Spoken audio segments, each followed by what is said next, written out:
Did you know the team to score last has won the Super Bowl each of the last 13 years?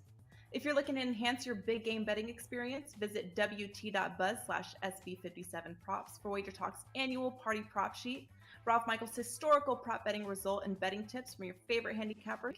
And if you're looking to add some wagering entertainment for your gathering, download and print out Super Bowl party prop sheet, which features a number of easy to answer, easy to follow questions to keep everyone engaged from the coin toss to the final whistle.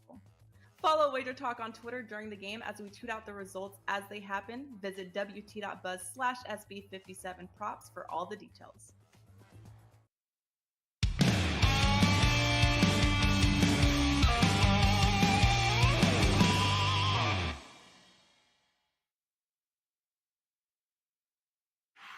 Welcome to WagerTalk Today, Wednesday, February 8th, 2023. And we have a loaded show for you on Wednesday. I'll be joined in just a moment by my co-host, Steve Merrill. It's a Prez free zone all week here on WagerTalk Today. He's off skiing somewhere. We don't miss him when he's gone. That being said, on today's show, Adam Trigger's going to lead us off. He's got a pair of games in college hoops. He's going to talk about Syracuse and Florida State, a marquee game. Cal Baptist and Utah Valley, not so much a marquee game. Adam's going to break both of those down for us on today's show. After that, we've got Kyle Anthony joining us. He's got a pair of UFC fights he wants to talk about. He's going to talk Justin Tafa, Parker Porter, and Islam Makhachev against Alexander Volkanovski. Two UFC fights for this weekend. Kyle's going to break down for us. And, of course, every Wednesday, most Wednesdays, the vast majority of Wednesdays, we get Art Dicesare from the Westgate Superbook right here in Las Vegas. And today is one day I absolutely want to pick Art Dicesare's brain. My prop report goes out this afternoon, and any last-minute additions or subtractions, you know I'm going to ask Art the questions I want to know about the props for Super Bowl, as well as everything else going on at the Westgate this week. So let's get right into it. Steve, how you doing today? Yeah, Teddy, I wanted to see if you could pronounce those UFC names, so I was hanging in the corner enjoying that. But yeah, I was actually doing some prop work last night as well, and I've got the Westgate sheet in front of me. I had to restart my computer because I'd overloaded it, but we're good to go.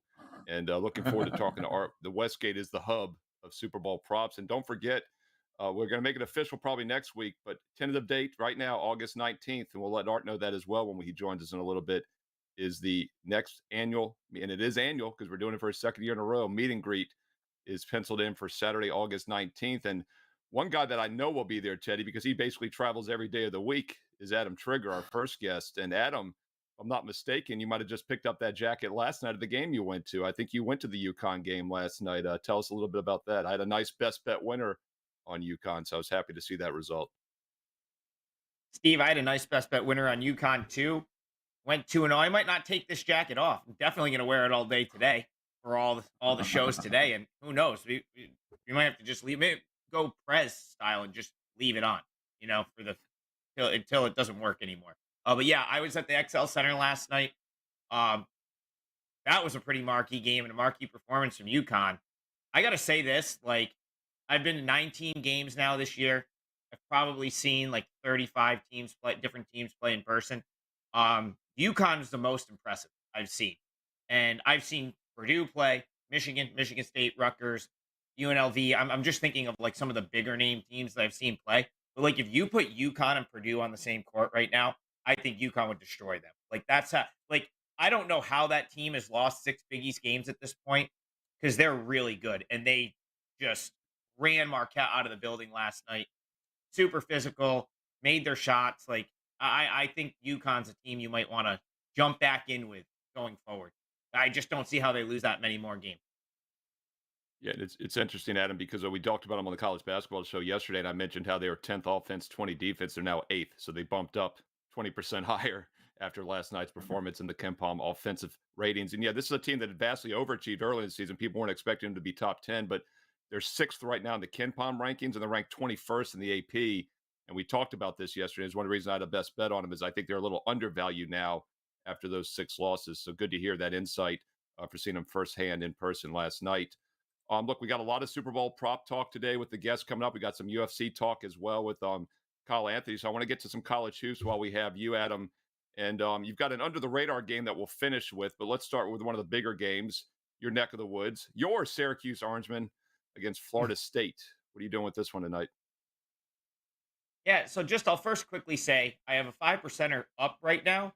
I'm probably going to add other 4% plays. Two of the games I'm going to talk about today are like right on the cut line for me. And so they could become client plays. If not, I still think they're really good bets. And the first one is Syracuse. The only reason I haven't added this yet is surprisingly, this number kind of jumped up quickly. Two up to 3.5. I don't know that I was really fully expecting to see that move with Syracuse on the road. But an interesting thing with this Syracuse team, if you look at where they are in the ACC standings right now, and you look at the teams that they've played above them, they're 0-5. If you look at the teams that they've played below them, they're 7-1. So they're beating teams like Florida State, the teams that they should, I guess, theoretically should beat. And the games that they've played against teams like Virginia, North Carolina, they've really actually been on, a couple of unfortunate losses in there. Calls that didn't go their way. I was at the Virginia game. They had a couple bad breaks toward the end of that game and a couple big shots that Virginia hit down the stretch. The point is they're taking care of the teams like Florida State, and I actually think this matchup really sets up nicely for them. So up here in the local media in Syracuse, just the fan base surprisingly does not. They've been critical of Judah Mintz, freshman point guard, and I'm not a Boeheim guy at all. And I'm not really a Syracuse fan. I just live here. But one thing I will give Boeheim credit for doing, he's really defended Mintz, and basically has said this is our best player, and he's gonna probably have to learn on the fly, which I think is great. And he's also just started to play the freshman, and I think it's really made this Syracuse team more of like a play on going forward. He moved Malik Brown into the starting lineup. Thought that was a great move. Syracuse has really played without Benny Williams the past few games, but he's been there. They just haven't played him much. I'd like to see him get back into the rotation because he's probably he's probably a third or fourth, most productive player on that roster, or at least should be. And in this case, I love Syracuse when I think they can out rebound a team. Usually the teams that beat them on the boards. And Florida State's one of the worst rebounding teams in the league. Or in the league, in the country, is what I meant to say. Outside the top 300 in total rebounds for Florida State. Joe Girard's starting to sort of take the role of a leader again. He got benched earlier this season, if you guys remember. He couldn't hit a shot. He's back to being able to score. So I think there might be a little bit of, Syracuse might be a little undervalued right now, even with the win last time out against Boston College. I just think they're a better team. I think this matchup sets up nicely. And I would lay the 3.5. It probably gets there. And if this gets bet back down, I can almost guarantee at 3 or 2.5, I would add it to my client card. So Syracuse certainly hasn't been the type of team that is consistently winning by You talked about how they have playing better against the bad teams and playing worse against the good teams. How bad is Florida State? I mean, is this team a legit bottom feeder right now? Is this a team we want to be? I mean, I know they knocked off Louisville last time on the highway and didn't cover in doing so. It's not like they've been covering a lot of point spreads. They've been an underachieving team all year. How bad is Florida State? Is this a team we want to just fade and fade and fade some more? I don't think so, Teddy, because this conference is bad. So I mean, you put Florida State in some other conferences, they might be at the bottom, but I would say they're right on the same plane as Syracuse in terms of these are both probably like middling ACC teams that if the cookie crumbles the right way, right? Like over the last few weeks, they could elevate their status or they could really like fall out. I think one is 7-6. Syracuse is 7-6. Florida State is 6-7. So this isn't me so much wanting to fade Florida State as it is thinking that it's just a good matchup for Syracuse.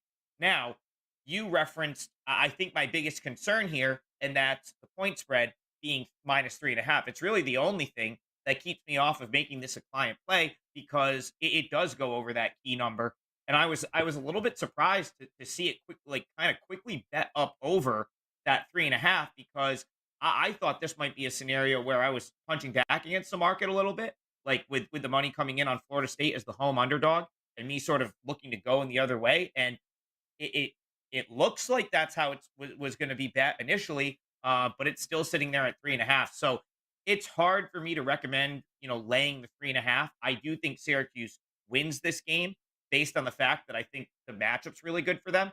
And if we're just talking wins and losses, Teddy, Syracuse, when they've played teams below them in the ACC, they're 7-1 straight up. So I think Syracuse gets to win at -3.5. It's going to be more of a lean for me, but I love the way the matchup sets up for Syracuse. Adam Trigger moving the markets as he speaks because this line did open 2, as you said, 2.5. It's 3.5 across the board, but with about 1 minute ago, Caesars just went to -4. So it looks like it's climbing even higher maybe now. And I want to throw something out there, Steve, like Florida State, and you got to always look at injuries. They could have guys out. That's been an issue for them all year. Probably a big reason they're 8-16 overall coming into this game. So that could, if Florida State has a key guy or two out, I would give an even bigger edge to the Cuse there, who seem to be getting deeper with Williams coming back and some others being available. So that's Syracuse -3.5, and we've seen the 4 pop. That game's at 7 Eastern on ESPNU. Adam, one thing I love about college hoops, many things I love about college hoops, is why I think it's the most beatable sport of all. And February, maybe the most profitable time, even when everyone's winding down with football. This is a great time to be playing. But the money is just as green, whether it's an ACC matchup or an under the radar matchup. And with 363 Division I teams, a lot of the under the radar matchups. So on the way out here, give us maybe a game not many people are looking at tonight that you think has some value. I know all the WAC fans are going to take offense to Teddy's comment because this is still a big game in the WAC. Still, Utah Both Valley's. of them? Well, you know what, Teddy? Actually, that's a great start to the handicap here because Cal Baptist should be way better than they are. This team, I thought they were going to potentially play their way up the ladder in the WAC this year, and they invent ways to lose games. And I'll go back to the first meeting between these two teams, which I vividly remember because I had a 4% play on Cal Baptist. And actually, it was January 11th, and it was a night where I went 0-3. I switched some things up, and I'm 30-13 in college basketball since. But this was like the nail in the coffin for me on that night.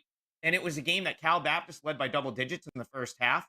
They led 66-60 with like 2.5 minutes to go. And somehow, man, Trey Woodbury from Utah Valley hit an absolutely cold-blooded 3, down 2 with like 20 seconds left to win that game.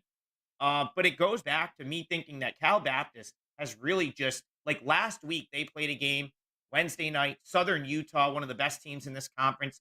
They go to the line at home, down 1 with like 3 seconds left. They miss them both, of course. Why wouldn't they? To lose another game. That has been a huge issue for them this year. They're toward the bottom of college basketball in free throw shooting, and they've lost multiple games at the line, which has sort of gotten me to get off Cal Baptist as needing them to win a game. But in this spot, catching a number like 6, even 6.5, this got that down. I think it was 7.5, 7, then 6.5, now down to 6. I still think they're closer to an equal to Utah Valley, where that's just too many points. Utah Valley on Saturday plays Southern Utah, who's in, those are the two teams at the top of this conference right now. When I was out in Utah earlier this year, I drove past both of these schools.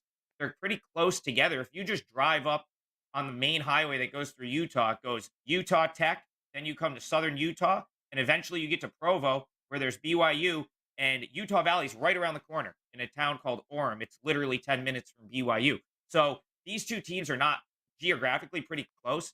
I don't know if that's a rivalry. I don't know the ins and outs of the WAC as well in terms of who's rival with who, but I have to imagine that's a pretty big game coming up for Utah Valley this weekend, considering that's them and Southern Utah are the two teams at the top of their conference. So you maybe get them in a little bit of a look ahead spot. We certainly have Cal Baptist with some revenge here, I guess, from the first meeting, which really was a game that they should have won.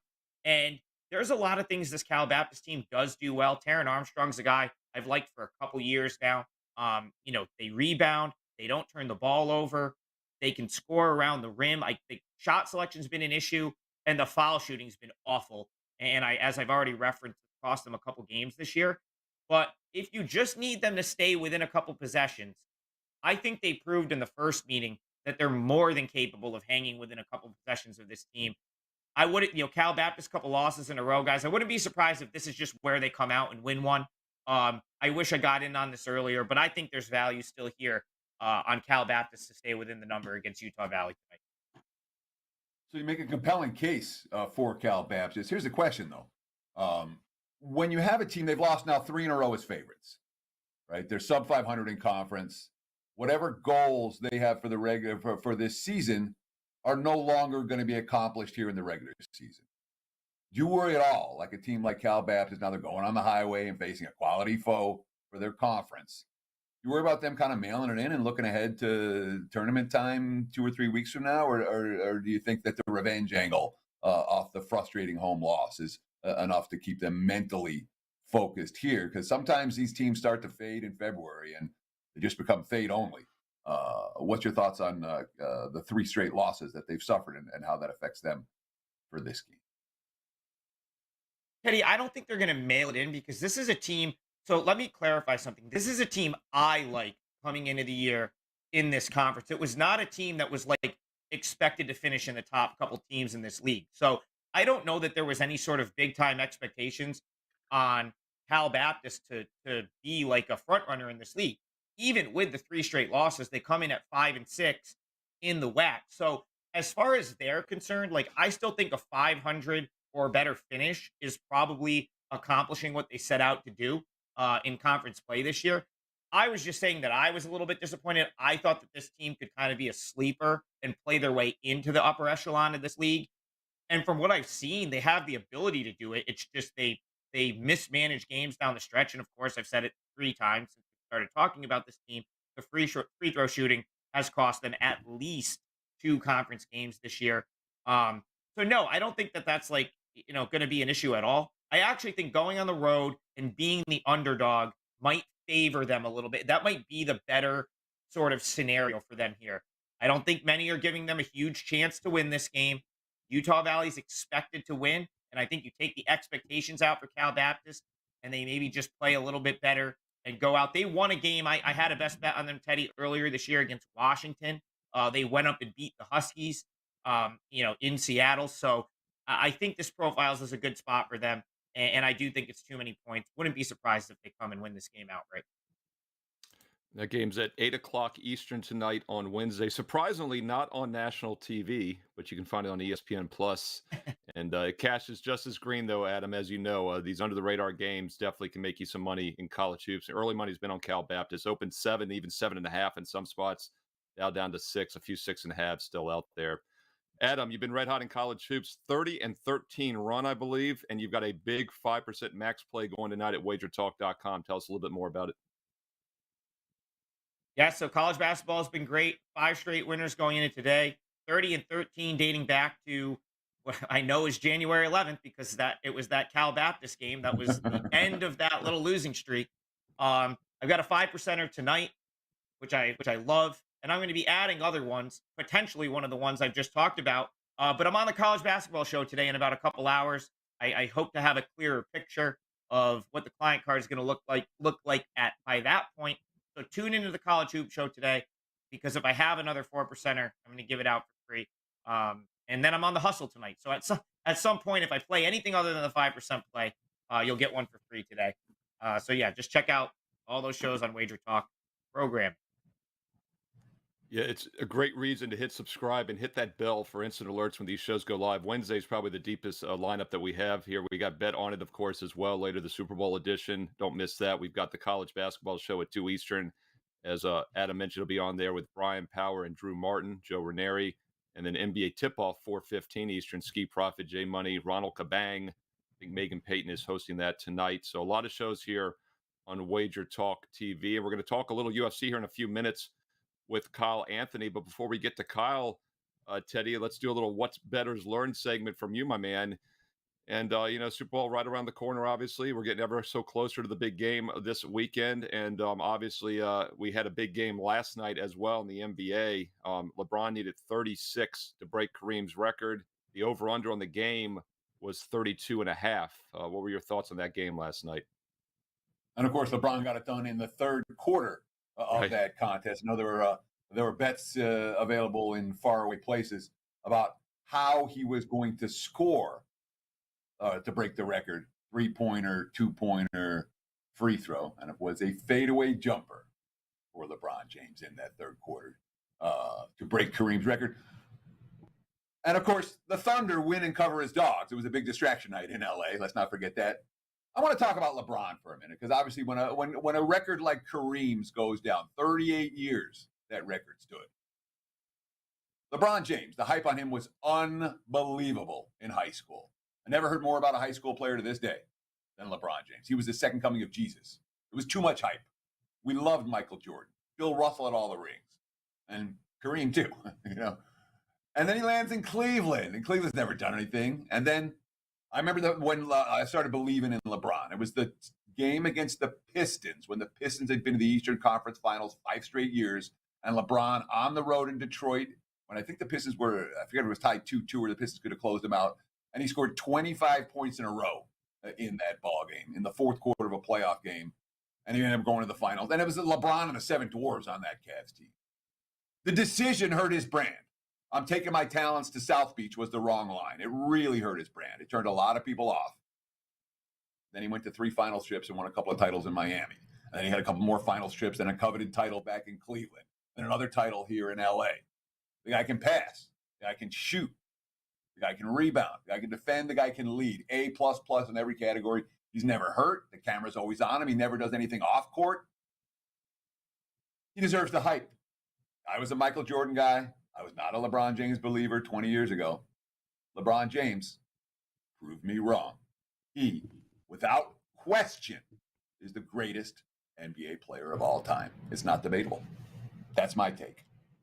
Steve. Whew. You went right to the final there.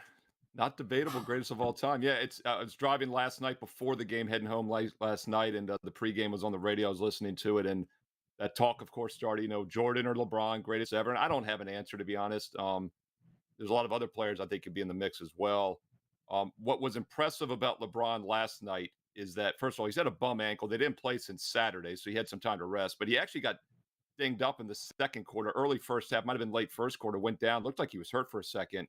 And the fact that he could turn it on at age 38 and just dominate a game still like that when he wants to really did kind of change my mind as well, Teddy. And kicking myself. Hey, look, I went 3-1 last night on best bets in the free college play at WagerTalk.com. I've been red hot, number 1 in units won here in 2023. I didn't force anything last night in the NBA. I had 3 college best bets, yesterday and today are the last 2 days before the trade deadline tomorrow.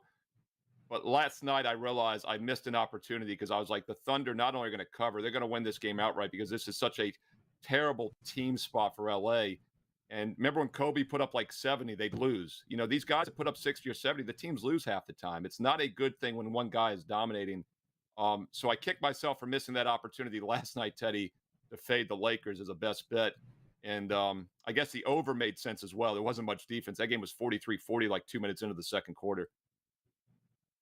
So LeBron was never the best player for me. This is the first time I've ever said that. Interesting. Right? It was always, I don't care if you want Michael Jordan. I don't care if you want Bill Russell, you want Kareem, whoever you want to pick.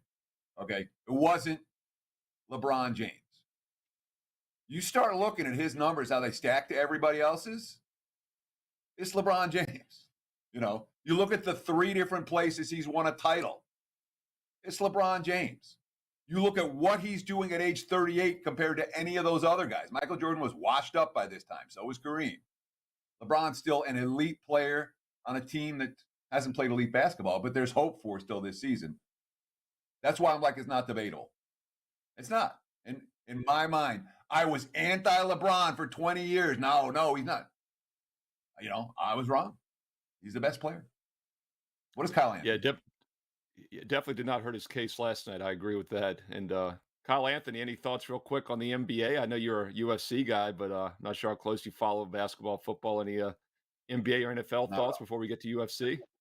Well, I was all over last week, Philly and Cincinnati. I loved Cincinnati last week. So I had the heartbreaker there. And I don't know where I'm going this week on the Super Bowl yet. I'm leaning Philly again, though. I'm not the sharp guy when it comes to the NFL, but I'm leaning Philly on this one. Did you actually hear the question, Kyle? If we were asking about LeBron James. No, I asked. Oh. I said NBA or NFL. No, I said either one. He had an option there.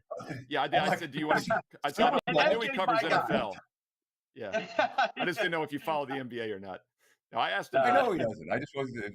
It wasn't a something that he was going to give us. Do you have a take on who the best NBA player of all time? Yeah, I'll ask you that, Kyle. Do you have a take on if he's the greatest ever? Jordan, LeBron, you've seen them both. I'm going Jordan. Okay. Sorry, I feel like it's pretty clear, but Teddy makes very compelling arguments. Yeah, I think you can make cases for all these guys. I've always said you have to look at how they dominate during their era, and technically they were different eras, pretty close. It's not like they're 40 years apart, but they were both the greatest in their era without a question. Let's talk some UFC here. We'll get right to it. We got a big card this weekend. That's why we wanted to have you on. It sometimes gets lost in the shuffle in Super Bowl weekend, but some good money to be made in the UFC. Give us a fight to look at. Yeah, so the one I'm going to be talking about here is the main event, Islam Makhachev versus Alexander Volkanovski. This is the first time ever that the number 1 pound for pound is going against the number 2 pound for pound in the history of the UFC. And both of these guys really are surging, really doing their thing. You got Islam, who just recently went out there and ran through the current champion, Charles Oliveira, choked him out in the second round. And Volkanovski ended up just running through Max Holloway, who was supposed to be the greatest of all time when it comes to the featherweight division. So the big question here is that everyone wants to talk about when you talk about this particular fight is the takedowns. Islam has just lethal takedowns. He's the kind of guy that's going to be pushing that pace. And is he going to get Volkanovski down, keep him there, control, look for submission, however he does? And I think the big part about this, early, it could be Volkanovski kind of working that range, working the clinch, staying at range with utilizing some of his good footwork. But the big issue really is that he's coming up in weight. He's coming up from featherweight to lightweight. I really think that is a really bad thing for him. He is going to be the smaller guy. He's going to be the shorter guy. He's going to be Islam is going to have all of that when it comes to just strength. And most of the time when Volkanovski has fought all guys that really like to just stand, bang, strike, work at distance. He hasn't had to face a guy that is going to level change, going to push the pace, going to move forward. And I think that takes a lot of the things away that Volkanovski does. He likes to have the volume. He likes to stay on the feet. And the threat should keep him timid enough where I don't think he really can utilize some of his weapons. His best weapon that he has is going to be the leg kicks. And we've seen even in one of the most recent fights for Volkanovski is, Brian Ortega, not known for his takedowns, was able to latch onto a leg, get a takedown, control certain spots. Now, it was not a good fight for Brian Ortega. But if Brian Ortega can get a takedown, I am positive that Islam Makhachev can. And it's not only just the way that Islam gets these takedowns. We talked about chain wrestling or how he does it. He doesn't just shoot one way. He'll shoot a double leg. He'll shoot a single leg. He'll have a hip toss. He'll do all of these things, just so many different ways. Being the stronger guy, I think, is absolutely going to be helping him. And plus, Volkanovski doesn't present much of a threat when it comes to power. So he is going to be the smaller guy. So when you're looking at it, yes, the minus 375, almost a 4-1 favorite is pretty damn high when it comes to that. But I really think this is a great spot and a great price for inside the distance is at even money right now. I think, you've got Islam, 5 straight finishes. I think it really sets up well for him. I just don't think that Volkanovski has enough over the 5 rounds to be able to survive. He is a fantastic fighter, but I think it's a really bad stylistic matchup. So getting off the minus 375, I think the straight inside the distance, even money is a good spot. So Makhachev and the under in the main event. Now, when we talk about Justin Tafa and Parker Porter, I'm just looking at the WagerTalk Live on the screen. It looks like Tafa had a couple of other fights that didn't go for this card. Is Porter a last-minute replacement? What do we do with this one?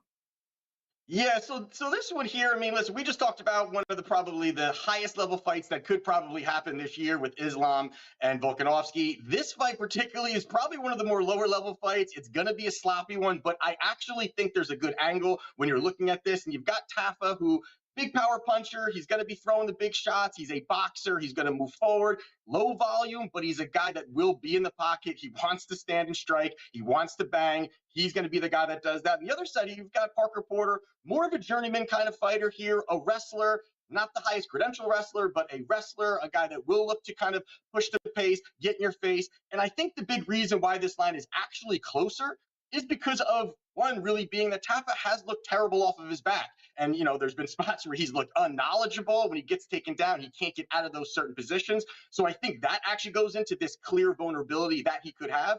but also I think it pushes it because of his most recent loss to Jared Vanderaa, who's 1-5 out of his last 6. Not a good look, but Vanderaa had a 6-inch reach advantage. I think that played in very difficult for Tafa to cut the distance. In this spot here, though, I don't think Tafa is going to get taken down. I think that he's really strong in the clinch. He's a big guy. He utilizes his hips very well. Ended up, positionally getting out of spots. Again, low-level guy, but he's got that power. And you've got someone like Porter, who very bad when he's cutting distance, very lackluster. He's defensively inefficient. He just doesn't really put it together when his defense is up. He's hittable.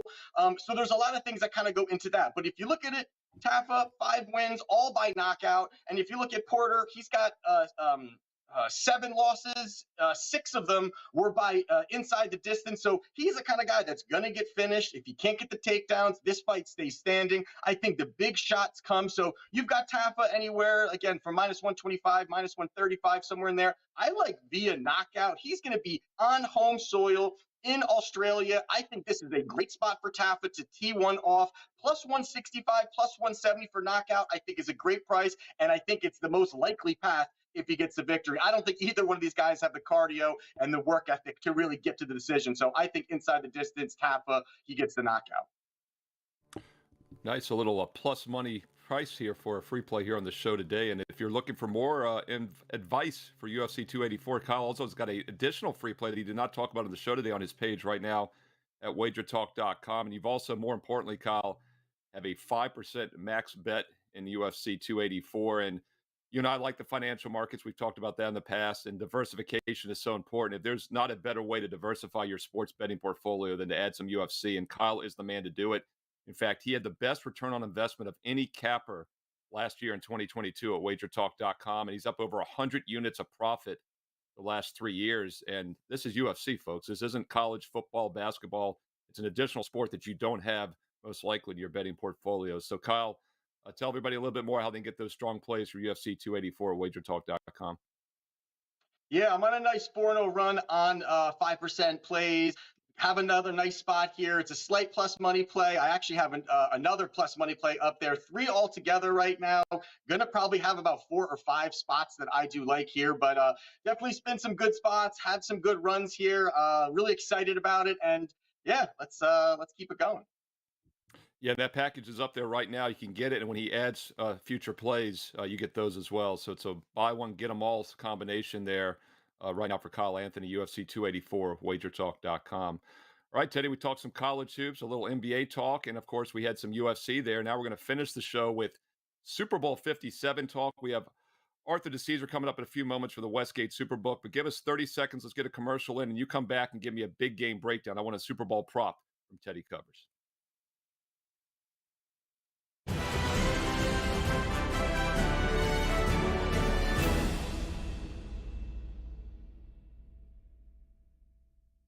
Lock in all sports, all plays, all 5% best bets from now until Super Bowl 58 on February 11, 2024.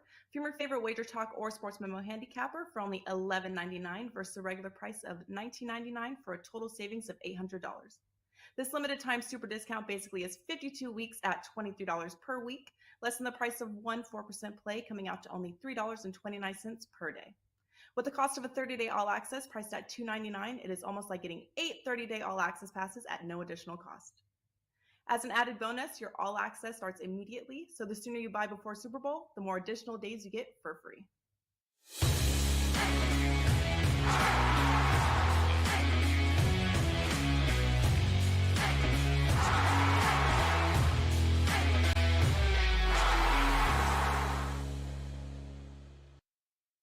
It is time for today's big game breakdown. We're going to talk Super Bowl props.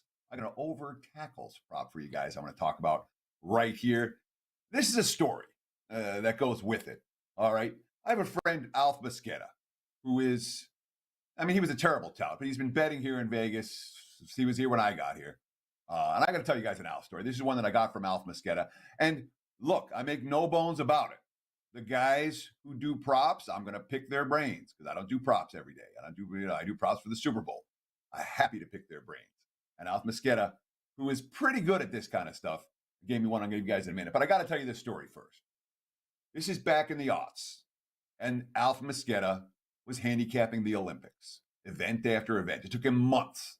He had his lines ready before the global market openers. The Olympics, who handicaps the Olympics? Nobody. This guy did. All right. And he made lines. He made prices for all of these events. Who's going to win the gold? Who's, yada, yada. And then he went line shopping. And he's like, the book said guys at minus 150 to win the gold that should be priced at minus 3,000. There were many mistakes that picked them apart. He made a fortune. This is a guy who does his homework.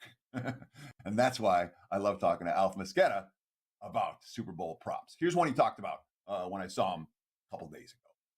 Like Justin Reed, Kansas City safety, over 5.5 tackles. That's solo and assisted. That was at a plus price. It was plus 120. I know he was going around town betting it. I'm not sure if it still is. Now, if you're losing averages, that's where it's supposed to be. 5 of his last 6 games, he had 6 or more. So he's certainly trending towards over 5.5 tackles at a plus price. And the game plan here. What does Philly want to do in this game? They want to run the football. That's their goal. If Philly doesn't have to pass the football at all, they won't. They can just run, and hand the ball off 50 times. That's what they'll do in this contest. Beware over bettors, given that scenario. But what happens when you run the football? Safeties get tackles. Safeties and linebackers get tackles. So we have a game plan from the opposing team. We have a number that is shorter than the current form.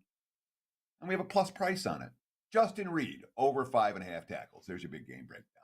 Back to you, Mr. Merrill.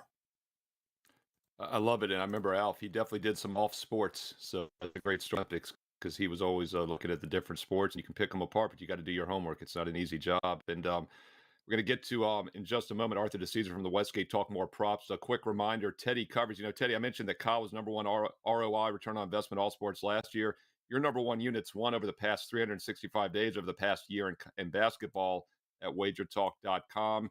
And I'm number one in all sports right now, units won for 2023. So Kyle Anthony, Teddy covers, Steve Merrill. Check us out at WagerTalk.com. We've got some strong basketball best bets going tonight on Wednesday. And let's bring in the prop expert because the Westgate Superbook is as good as it gets when it comes to props. You guys have always been one of the best, if not the best. And Arthur Dicesare, first, I got to let you know, Art, you maybe have not heard. It's going to be official most likely next week, but looking very likely, we'd say minus 400, that the meet and greet is going to be Saturday, August the 19th, the third Saturday. I think that'll coincide, hopefully, with the Super Contest weekend. I don't know if you guys have officially planned that yet or not. But I hope to catch up with you this time. We missed each other last year. So pencil in August 19th. And it will not be a Prez free zone like today's show. But hopefully you can join us at the Superbook on August 19th. How are you doing, Art? And has it been a wild week? Have you got any sleep? I guess things have slowed down a little bit since the last week. Yeah, I mean, it has been a wild week. First of all, though, it's always good to hear when, the meet and greet comes back. I know a lot of people are fans of that. I told you, I get 1 or 2 people a week who come in and say, hey, I was here. I met a bunch of people from Wager Talk, all that type of stuff. So that's great. And it probably will coincide with the Superbook or Super Contest weekend because it's usually, either the second to last or last week of August. So it'll be in that range. But yeah, this is a wild week. I mean, obviously these first couple days have been a little bit, slow, but, they've been long hours. Hours have been extended. There's a lot going on. Obviously, over these next 3 or 4 days, we'll really see about 85 to 90% of our handle. So, a lot of stuff going on here over these next couple of days. Now, this is a very personal question. You don't have to answer it, but you're on salary, right? You're not getting paid by the hour. So when it's a busy week, you're just working more, Yes. I mean, do you get gassed by Sunday? Do you get gassed by Sunday night? Are you out of steam, or is this one of these deals the adrenaline keeps you flowing? The adrenaline keeps you flowing. The coffee keeps you flowing. But also, too, once 3:30 on Sunday hits, you're kind of good. You know what I mean? It's over. Obviously, we have in-game and we have the second half. But for the most part, once we get to kickoff and they kick that ball off on Sunday, you're good. You can kind of exhale a little bit and go, all right, there's nothing else we can do. All the props are done. All the, the pregame stuff is done. And we just have to worry about a couple more things. Like I said, second half and in game. But yeah, it's a sprint here for the next 3 or 4 days. And you were talking about how the majority of action comes I mean, I've heard 90% of the action comes the 72 hours before the game. Is that a fairly accurate figure? So you guys, you assume, you think you know where the money's going to come. How confident are you where the 90% of the action's coming in? We know the wise guys have pounded the lines into shape, but where's the action going to come side and total? Let's start with that. Yeah, and that is about your range. I mean, depending on the book, yeah, I would say 80 to 90%, probably closer to the 90% of the handle will come in over the next 72 hours or so. But obviously, when this game opened, we opened pick. We had 48 and a half. Obviously, those numbers quickly went away. We were as high as Eagles -2.5. Our total hit 51, and then it dropped back to 50 and a half. And now we're sitting Eagles -1.5 and 51. So we've been at that for pretty much the last couple of days here. I think as far as the game goes, I think we're going to stay in that 1 to 1.5 Eagle range. I just believe that. I think that's what's going to happen. I don't think at any the Chiefs will be favored. That's just my feel. I think the total, man, I'm going back and forth on the total because I think the public obviously wants to come in and they want to bet over. They just do. That's just what they want to do. So I don't know. Do we get to 51.5 or 52? I don't know. I think eventually some under money will come back in. So I had said that I think it's going to close Eagles 1 and a total of 50.5, and that's what I'm going to stick at. Yeah, I and think Art, of on the course, opening line report, 51's a pretty key number, Teddy, right? I mean, 51, there's probably 3.5% chance the game lands on 51, right, Teddy? yeah, sure. There's a somewhere in that range. That said, on opening line report on Monday, I called either Philly 1 or Pick'em 51 as the close. I was with you, and KC's not going to favor. Are we going to see some KC support? Has it been? We know that the first bets came in on Philly. Is the action 50-50 at this stage, or is it still a little bit leaning Philadelphia? Yeah, Teddy, it's a little bit shaded towards Philly, but of course we're going to see Kansas City money. And now, once again, we won't see Kansas City money in the sense that like it flips the Kansas City favorite. But I know we've talked about this before. The action that will come in on Kansas City will be that plus 105. They're going to take the shot on the money line. They're going to say, forget the +1, +1.5, whatever the number they get it at is, and they're going to take a shot with the plus 105 on the money line. I think even some people who like Kansas City, they can get a little bit more creative and maybe take like an alternate spread where they can, lay -3.5 or something of that nature and get some plus money. So I think that's the way some people will look to bet Kansas City. No shock. They always take the plus money on the money line with the dog, and then they lay the short price with the favorite in the Super Bowl. Yeah, it's a good point, Art, because the money line normally in the Super Bowl does not coincide normally with the point spread as it would in a regular season game. For that reason, you get the either the favorite bet on the point spread or the underdog on the money line. Of course, now with the 1.5, it's almost a mute point. And we'll have my NFL Fade the Public video probably tomorrow on Thursday. We'll get it up a little early, have some prop talk as well. But the Eagles, from what I'm seeing, it looks like the public lean is on the Eagles, at least from my initial research. We'll see if that holds or not. I want to talk some props with you. And Art, first, in general, what percentage of the overall handle, either bet count, money, I guess money handle would be the best way to look at it. Is it going to be props versus side and total? Has that increased in recent years? I would think they're more popular than ever since people bet them the entire regular season now also. So your thoughts on that? And then also where you've seen some heavy moves from the initial openers last week when you all first put out that sheet, and some thoughts on props in general. Sure. I think the kind of matchup between side and total and the props is one of the more interesting things. Just talking to and listening to the veterans in our back room, people who have been around and seen this for years and years and years. I mean, there are guys back there thinking we're going to be 50-50, maybe even a little bit more Wow. shaded towards the money coming in on the props compared to the side and total. I mean, you got to remember, we're talking, 450 props. So, I mean, it's something that has completely grown and continued to grow. So, props are as big to the Super Bowl as commercials and the halftime show and Super Bowl parties. I mean, they've just become that way. So, yeah, props are amazing and amazing for us. A couple of props that I've seen that just kind of came in right away. When we had our openers on Thursday and we had the famous line where you could bet to and get in the back of the line. interesting one. Yards of the total field goals combined. We opened it at 102.5. Sharps kept hitting it and hitting it and hitting it. It actually hit as high as 118.5 total yardage. We went back down a little bit to 115.5. So I thought that was an interesting one, kind of a little obscure as far as a prop goes. Different players to have a rushing attempt. That's both teams combined. 8.5. It was minus 140. We're now talking minus 190. So that's been bet up. Those are kind of from the sharp angle. Two plays that are very popular as far as the public goes, and they're easy for people to understand. People love to bet, will the game go to overtime? Plus 900. Big fans of that. Also big fans of, will there be a safety at any point in the game? That is a plus 800 prop. So those are very popular as far as the public goes. And then one more, which I like that we've started to do here, and this has gotten action from both sides. The jersey number of the first player to score a touchdown. We have 11.5 is the jersey number. Under is minus 130, over is plus 110.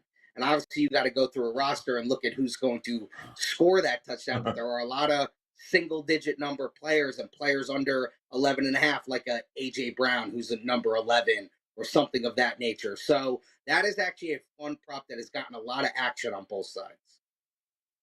We've got just a few minutes left here with Art Dicesare at ArtDice21, an excellent follow on Twitter.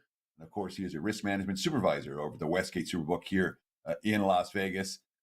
I want to ask you, and I got to ask again. I know I'm asking the tough questions today, Art. But I've heard from multiple sharp guys that I talk to that they expect the overall handle at Westgate to be down this year because some of the books back east. Usually the Westgate prop party on Thursday, those were the very first numbers. And we've seen the books back east. Now they're opening numbers on Monday. And they said they sucked out a whole bunch of your handle. Do you feel that's the case? And is that any concern to you at all that other books are posting earlier than you guys? It used to be your sheet and everyone would copy it. And now someone else is putting out a sheet earlier. No, I mean, it doesn't concern. I know we've had this talk for years, Teddy, and how all these different states are getting, they're getting sports gambling and all that type of stuff. It's just part of what it is now.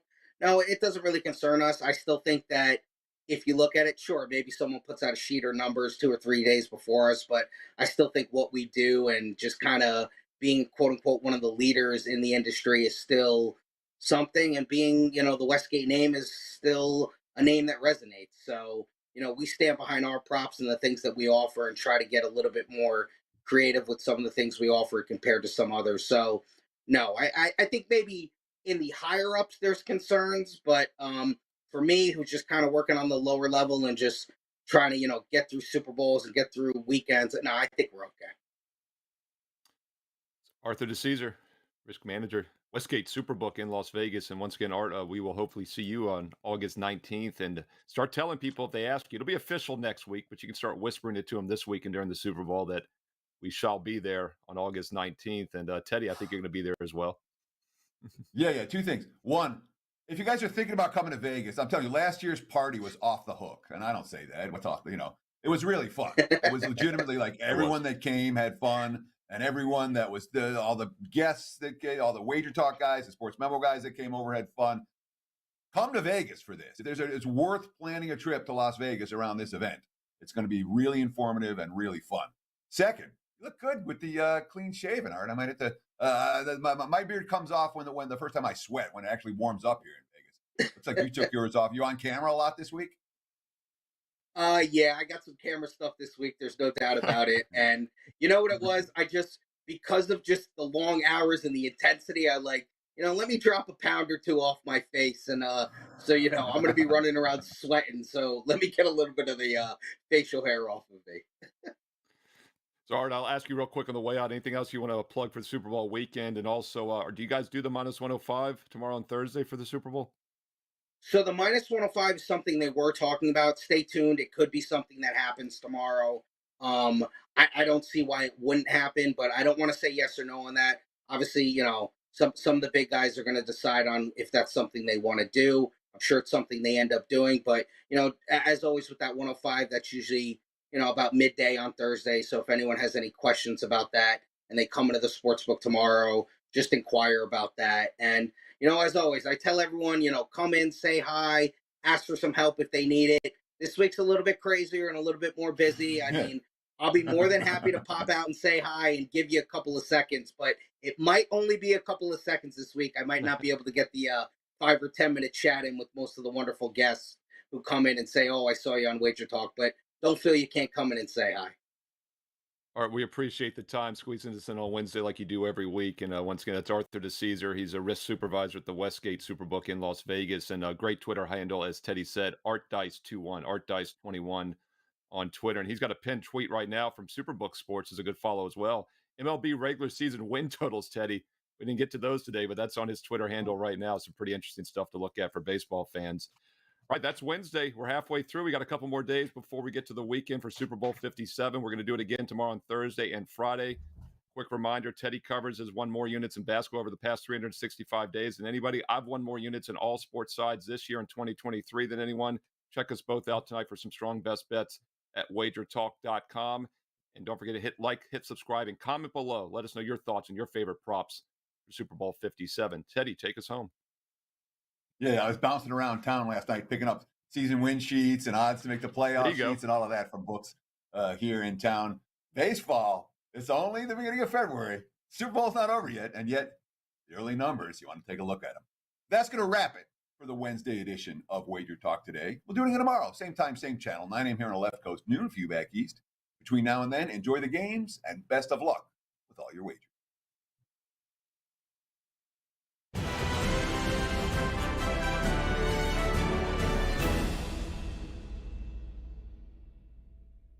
Did you know the team to score last has won the Super Bowl each of the last 13 years? If you're looking to enhance your big game betting experience, visit wt.buzz/SB57props for Wager Talk's annual party prop sheet, Ralph Michaels' historical prop betting result and betting tips from your favorite handicappers. And if you're looking to add some wagering entertainment for your gathering, download and print out Super Bowl party prop sheet, which features a number of easy to answer, easy to follow questions to keep everyone engaged from the coin toss to the final whistle. Follow Wager Talk on Twitter during the game as we tweet out the results as they happen. Visit wt.buzz/SB57props for all the details.